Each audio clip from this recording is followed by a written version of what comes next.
দর্শকরা, আমরা এখন এসে পৌঁছেছি ধলাই বিধানসভা এলাকার পালংঘাটে।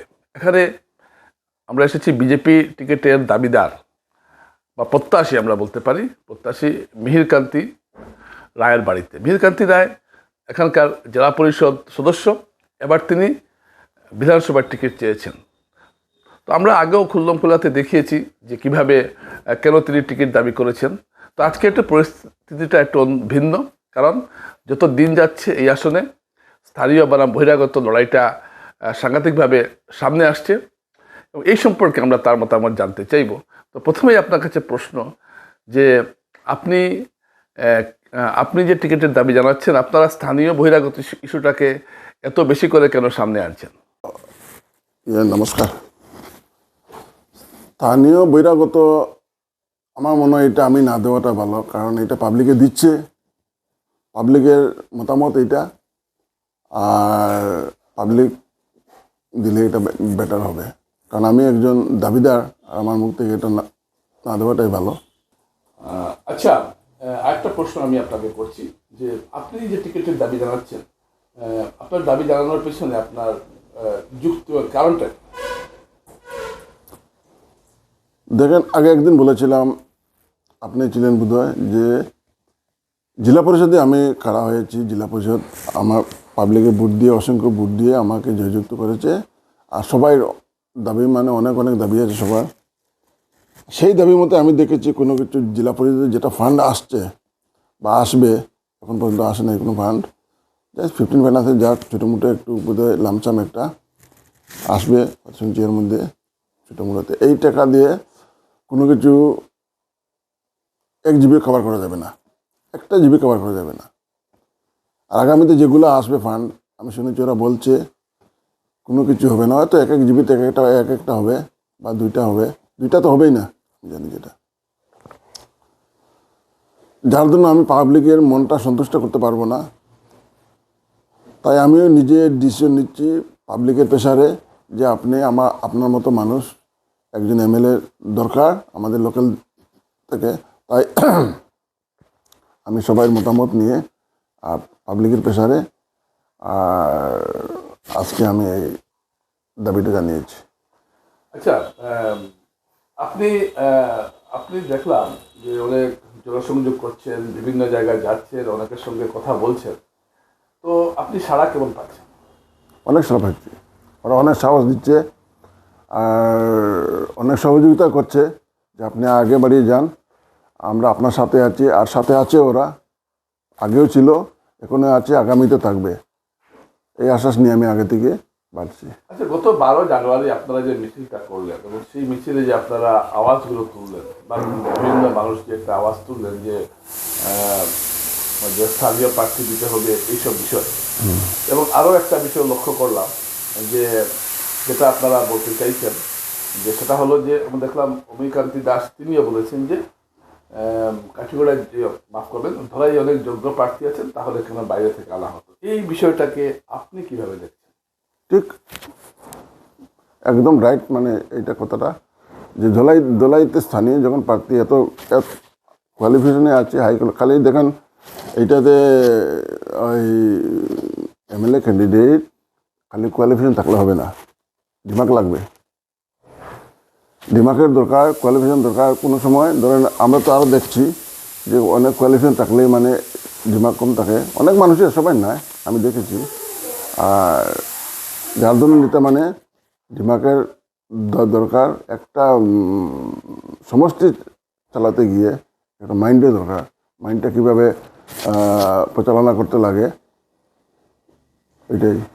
তার মানে আপনি বলতে চাইছেন যে, আচ্ছা, ধুলাইতে গত বিধানসভা নির্বাচনে ধুলাইতে তার যে প্রত্যাশিত ভোট থেকে অনেক কম ভোট পেয়েছিল, আবার দেখা গেল পঞ্চায়েতে ভালো ভোট পেয়েছে, লোকসভাতেও ভালো ভোট পেয়েছে।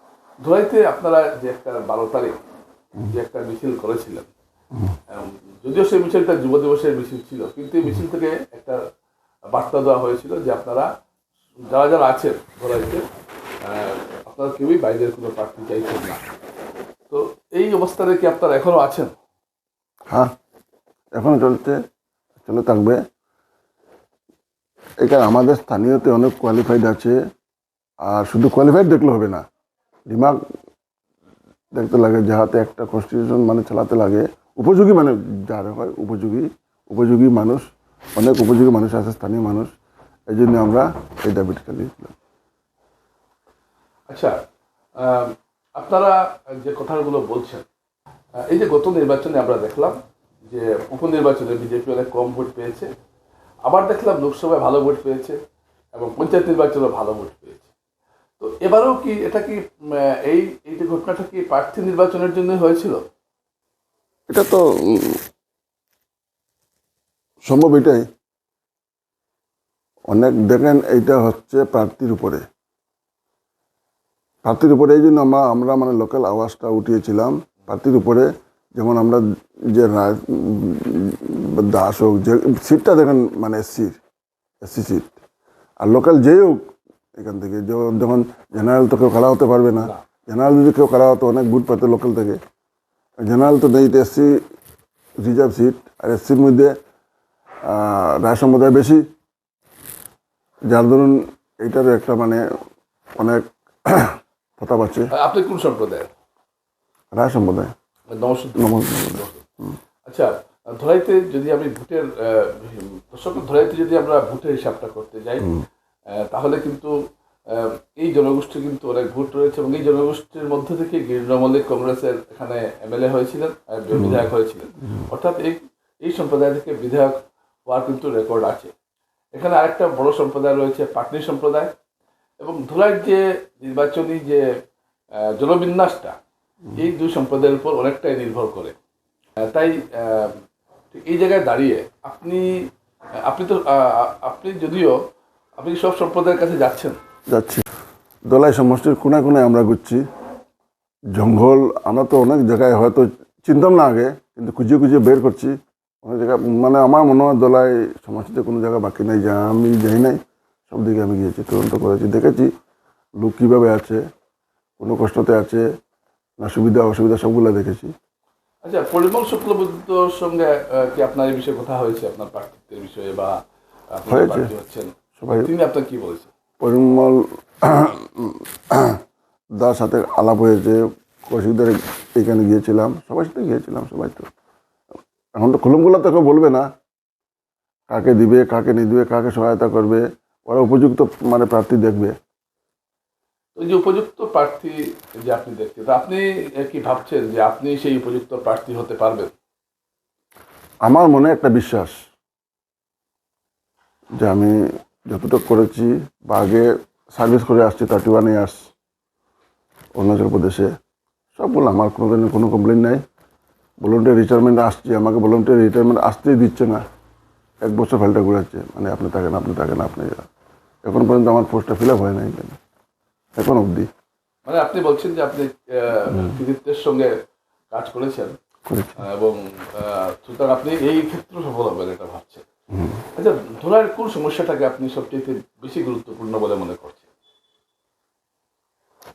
দোলাইতে সমস্যা দেখেন, আজকালকে জনগণও বৃদ্ধি পাচ্ছে, আর একটা সমস্যাতে অনেক আমি দেখেছি, আগে একবার আপনাকে বলেছিলাম যে সিভিল হসপিটাল একটা মাস্ট, এরপরে একটা ইন্ডাস্ট্রিয়াল ট্রেনিং সেন্টার লাগবে, এগুলো জিনিস, এই দুইটা জিনিস একদম মাস্ট। এছাড়া অনেক আরও আছে, যেমন রাস্তাঘাট তো আমাদের মাননীয় পরিমল শুক্লবৈদ্যের যে সময়ে অনেক রাস্তাঘাট হয়েছে, তারপরে তো কোনো কিছু হয় নাই। আর আমি ওইটা অনুসরণ করি, যাতে পরিমলদার কাজে সততা এটাকে সামনে নিয়ে আমি আগে বাড়বো। এই সমস্যাতে উনি এমএলএ ছিলেন, মন্ত্রী ছিলেন, অনেক বছর থেকে ছিলেন, আর ওনাকে লক্ষ্য করে আমি আগে থেকে বাড়বো। আচ্ছা, আপনি কি এটা মনে করেন না বা করেন যে পরিমল শুক্লবৈদ্যের সঙ্গে কোনো ধরনের আলোচনা না করে কাউকে টিকিট দেওয়া হবে? এটা আমার মনে হয় এটা আমাকে জিজ্ঞাসা না করলে হবে নাকি, এটা তো আমি, কারণ আমি প্রার্থী, দাবিদার। দর্শক, ধোলাই আসনটা এমন যেখানে বিজেপি কোনো অবস্থায় পরিমল শুক্লবৈদ্যের এটা সম্মতি না নিয়ে কাউকে টিকিট দেবে এটা বিশ্বাস করা খুব কঠিন। জানি না কি হতে পারে আগামীতে, এবং তিনি এই ব্যাপারে তেমন কিছু বলতে চাইছেন না, হয়তো তিনি প্রকাশ্যে এই কথাগুলো আনতে চাইছেন না, কিন্তু অনেকেই বলছেন সবাই জানেন যে পরিমল শুক্লবৈদ্যের একটা বিরাট ভূমিকা থাকবে প্রার্থী বাছাইয়ের ক্ষেত্রে। ধলাই রাজনীতিটা এখন এই যে জায়গায় দাঁড়িয়েছে, এটা পুরোপুরি দুটো ভাগ হয়ে গেছে এখন। একদম যদিও বিজেপির মতো দলে বহিরাগত স্থানীয় এসব বিষয় আসাটা মোটেই উচিত নয়, কিন্তু ঘটনাক্রমে এটা এসেছে। আচ্ছা, আপনি কি মনে করেন সাধারণ মানুষের মধ্যে এই মনোভাব তৈরি হয়েছে? আর স্থানীয় হিসাবে সবার মানে মনে এটা তৈরি এটা হয়েছে। আপনারা কি দেখেছেন? হ্যাঁ, সব জায়গায় যাচ্ছে। আমি দেখতে সব জায়গায় দেখেছি, সবার কথায় সবার মুখে একই মানে কথা যে আমাদের স্থানীয় প্রার্থী লাগে। স্থানীয় মানে এইখানকার লোকাল প্রার্থী লাগে, মানে বাংলাদেশ, মানে ওইটাই আর কি বলবো, এটা তো আর বলতে চাইছি না আমি। দর্শকরা, আরো কিছু কথা এখানে উঠে আসছে, এবং এই মিহিরকান্তি রায় জেলা পরিষদ সদস্য ছাড়াও তিনি বিভিন্ন জায়গায় যাচ্ছেন এবং প্রচার করছেন এবং তার কথাগুলো উঠে আসছে। তো আমরা সবশেষে তার কাছে জানতে বলবো যে যেহেতু আপনি বিজেপি টিকিটের প্রত্যাশী, তো আপনি ভবিষ্যতে ধলাইয়ের জন্য কি করতে চান এটা আপনি বলেছেন, এবং আপনার কি ধলাইবাসীর প্রতি কোনো বার্তা আছে যেটা আপনি আমাদের মাধ্যমে দেবেন? নমস্কার দোলাইবাসীর জন্য। আজকে যদি দল আমাকে টিকিট দিয়ে, তাইলে আশা করি দোলাইবাসীর জন্য কোনো অসুবিধা হবে না। আর দোলাইবাসী সবাই আমাকে আশীর্বাদ দেন যাহাতে আমি টিকিটটা পাই, আর আগামীতে যেন আপনারা সবাইকে নিয়ে মানে কাজে কর্মে সবগুলো অ্যাডভান্স হতে পারি, আর আপনারা সহযোগিতা রাখবেন। আর আশা করছি, আর আমি আপনাকে আশা দিই যে কোনো আমার পক্ষ থেকে কোনো ধরনের কোনো অসুবিধা হবে না, কোনো ধরনের কোনো ফল পাবেন না সবাইকে নিয়ে আমি। কারণ আমি দোলাই সমষ্টির কোনায় কোনায় মানে ঘুরে আসছি, সব দেখেছি কার কোন দিকে অসুবিধা, কোন দিকে কার মানে কোনো অসুবিধা, জলের অসুবিধা বা কারেন্টের অসুবিধা বা রাস্তাঘাটের অসুবিধা সব আমার মাইন্ডে আছে।